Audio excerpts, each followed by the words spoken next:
87 లక్షల మంది పిల్లలు ఉంటే 67 లక్షల మందికి ఇస్తున్నారనేది ఒకటి వైసీపీ ఆరోపణ.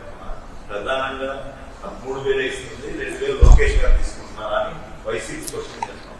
నేను చూశాను, ప్రతిపక్షంలో ఉన్న పార్టీ నాపైన తీవ్రమైన ఆరోపణ చేసింది. వాళ్ళు అధికారికంగా ట్వీట్ పెట్టారు. వాళ్ళకి నేను 24 గంటలు సమయం ఇస్తున్నా. 2,000 రూపాయలు నా బ్యాంక్ అకౌంట్కి వచ్చింది, నా జోబులోకి వచ్చిందని వాళ్ళు అంటున్నారు గనక నిరూపించండి, లేదంటే ఆ స్టేట్మెంట్ విత్డ్రా చేయండి. ఈ రెండు చేయకపోతే చాలా తీవ్రమైన పరిణామాలు ఉంటాయి. లీగల్ గా నేను దీనిపైన ముందరికెళ్లాలని నిర్ణయించుకుంటాం జరిగింది. ఎందుకంటే ప్రజలు కూడా ఒకటి గుర్తుపెట్టుకోవాలి, వైకాపా పార్టీ అనేది ఒక అబద్ధాన్ని 100 సార్లు చెప్పి నిజం చేసేదానికి ప్రయత్నించే పార్టీ. 2019 ఎన్నికల్లో కరెక్ట్ గా వాళ్ళ సొంత బాబాయిని వాళ్ళే చంపేసి ఏకంగా నింద మా నాయకుడు చంద్రబాబు నాయుడు గారి పైన ఆనాడు వేశారు. మేము ఆనాడు సమర్థవంతంగా తిప్పికొట్టలేకపోయాం కనుకనే ప్రజలు నమ్మారు.